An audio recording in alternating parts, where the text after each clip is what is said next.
దేశ ప్రజల భావోద్వేగంతో రాజకీయం చేయడం ఎలాగో బహుశా నరేంద్ర మోదీ గారికి తెలిసినంతగా మరెవరికి తెలిసి ఉండకపోవచ్చు. ఈ 12 సంవత్సరాల తన పరిపాలనా కాలంలో ఏ ఒక్క రోజు కూడా డెవలప్మెంట్ గురించి, ప్రజల బాగోగుల గురించి ఎక్కడా కూడా మాట్లాడి ఉండరు.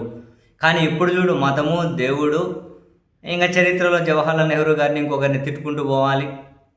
అంతా ఇటువంటి తత్వమే కంటిన్యూస్గా కనిపించిపోతూ ఉంటుంది. వీళ్ళ వైఫల్యం కనిపించిన ప్రతిసారి ఏదో ఒక ఇష్యూ రైజ్ అవుతూ ఉంటుంది. పక్క దేశాలతో ఇష్యూనో, లేకుంటే దేశంలోనే ఇంకేదన్నా వేరే సెక్షన్ ఆఫ్ పీపుల్ మీద మెజారిటీ సెక్షన్కి ద్వేషం పెంచడంలోనూ ఇలా సక్సెస్ అవుతూ వచ్చారు 12 ఏళ్ళ నుంచి. బహుశా ఇప్పుడు వీళ్ళ పాలనా వైఫల్యాలు మతాన్ని, దేవుణ్ణి అడ్డుపెట్టి రాజకీయం చేయడాన్ని కూడా మించిపోయి నష్టం కలిగించేలా ఉన్నాయి. అది సరిపోయేటట్లేదు వీళ్ళ పాలనా వైఫల్యాలు. అందుకని ఇప్పుడు ప్రజలను మరింత భావోద్వేగానికి గురి చేస్తూ, మీరు బంగారు కొనొద్దు, ఆయిల్ ఎక్కువ వాడద్దు, కార్లు వాడద్దు, బండ్లు వాడద్దు, ట్రైన్లు వాడు, మెట్రోలు వాడు, పబ్లిక్ ట్రాన్స్పోర్ట్ వాడు, ఈ మేరకు ప్రమాణం చేయండి అని చెప్పి ఇంటి నుంచే పని చేయండి, ఆఫీసులకు తక్కువ పోండి, జూమ్ మీటింగ్లో పెట్టుకోండి, ప్రయాణాలు చేయకండి, విదేశాలకు పోకండి, ఇలా చెప్పి ఇప్పుడు ప్రజల్లో కూడా ఒక రకమైన డైవర్షన్ తీసుకొని వచ్చారు. ప్రధాని చెప్పారు కదా, ఏం చేస్తే ఏమవుతుంది, మన కోసమే చెప్పారు కదా. అరే, ప్రజలకు బాధ్యత గురించి చెబుతున్న ప్రధానిగా తనేం బాధ్యత తీసుకున్నారనే ప్రశ్న రానికుండా ఎంత తెలివిగా ముందే తప్పించుకుంటున్నారు చూడండి. ప్రధానిగా మీరేం చేశారు? ఈ దేశ నాయకుడిగా మీరేం చేశారు? ప్రజలు మారడం ఏంటి? ప్రజలు ఇచ్చేది అజ్జేది అని చెప్పడం ఏంటి? ప్రజలకు ఆల్టర్నేట్స్ ప్రభుత్వాలు చూపించాలి, పాలకులు చూపించాలి. ఇప్పుడు క్రైసిస్ గురించి మాట్లాడుతున్నారు. అసలు ఇంతకుముందు ఇంకా పెద్ద పెద్ద ఆయిల్ క్రైసిస్ వచ్చాయి. ప్రపంచంలో అతిపెద్ద ఆయిల్ క్రైసిస్ గురించి మాట్లాడుకుంటే 1973 ఒపాక్ అంబాగా గురించి మాట్లాడుకుంటారు కదా. 73లో అదే అతిపెద్ద ఆయిల్ క్రైసిస్ ఇప్పటి వరకు. కానీ అప్పుడు ప్రధానిగా ఉన్న ఇందిరాగాంధీ గారు లాంటి వాళ్ళు ఎట్లా డీల్ చేశారు? ప్రజలకు తినకండి, తాకండి, అవన్నీ చేయకండి అని చెప్పి ఏమైనా కనుక చెప్పారా? ఆమె బయోలేటరల్ అగ్రిమెంట్స్ ఇమ్మీడియట్గా కుదుర్చుకున్నారు. దానికోసం 2 టాస్క్ ఫోర్స్లు వేశారు. ఒకవైపు ఒపెక్ దేశాలకు మన భారతదేశానికి సంబంధించిన టెక్స్టైల్స్, ప్రొడక్ట్స్, టెక్నాలజీ ప్రాజెక్టులు ఫుల్ ఎక్స్పోర్ట్ పెంచి ఇరాన్, ఇరాక్ తోటి ఆయిల్ అగ్రిమెంట్స్ కుదుర్చుకొని మొత్తం ఫారిన్ కరెన్సీని ఆమె స్టేబుల్ చేశారు. ఫారిన్ కరెన్సీని స్టేబుల్ చేశారు. దానికోసం సపరేట్ టాస్క్ ఫోర్స్ కమిటీలు వేశారు. అప్పుడు ఇంకా మనం గుర్తుపెట్టుకోవాల్సింది, మనం ఆర్థికంగా చిన్న దేశం, ఆర్థికంగా మనం చాలా చిన్నవాళ్ళం. అప్పుడు మన ఆర్థిక వ్యవస్థ చాలా చిన్నదండి. ఫారిన్ కరెన్సీ కూడా తక్కువే, ఫారిన్ రిజర్వులు కూడా తక్కువే. ఎట్లా హ్యాండిల్ చేశారు? 79 అప్పుడు మళ్ళీ ఇరాన్ రెవల్యూషన్ ఎట్లా హ్యాండిల్ చేశారు? 90sలో మళ్ళీ ఇరాక్, కువైట్, గల్ఫ్ యుద్ధం అప్పుడు ఎట్లా హ్యాండిల్ చేశారు? ఎవరు చెప్పలేదు అప్పుడు, నువ్వు విద్యనకు అద్దాకి ఎక్కడ తిరగ అక్కడ తిరగని.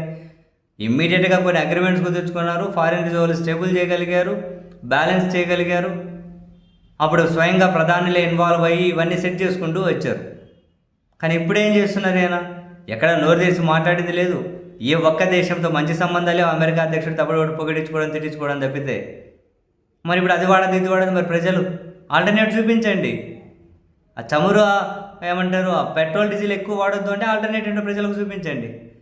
బంగారం ఎక్కువ కొనొద్దు అంటే ఆల్టర్నేట్స్ ఏంటో ప్రజల ముందే ప్రిపేర్ చేయండి.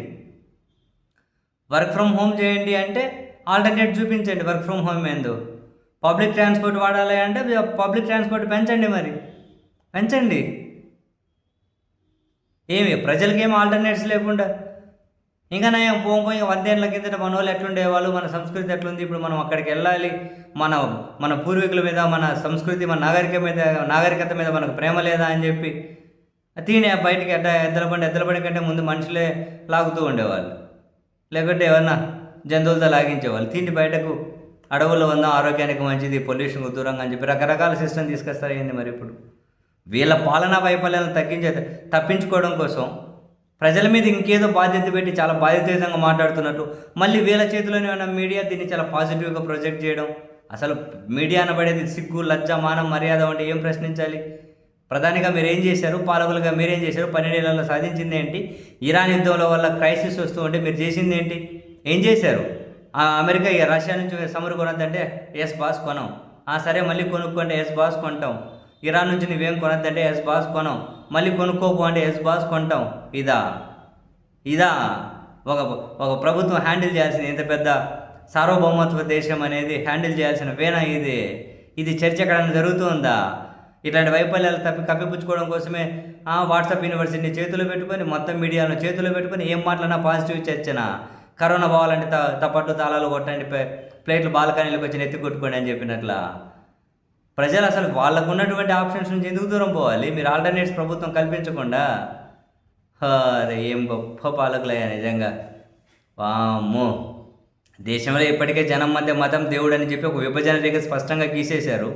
అది ఎక్కడికి వెళ్ళి మండుతుందో తెలియదు, ఎప్పుడు మండుతుందో ఎక్కడికి వెళ్తుందో. ఇప్పుడు ఇంక మళ్ళీ భావోద్వేగానికి గురి చేసి ఇంకా ఒకరిని ఒకరు చూసి గుల్లుకోవాలి. బండి వేసుకొని వచ్చాడు, కారు వేసుకొని వచ్చాడు, రోడ్డు మీదకి ఏమి వాడకుండా చేస్తారా ప్రధాని చెప్పిండు కదా. మళ్ళీ ఇంక జనాల మధ్య ఇది ఒక విభజన రేఖ. మళ్ళీ పాలకులంట, ప్రధానులంట దేశాన్ని పరిపాలిస్తున్నారంట.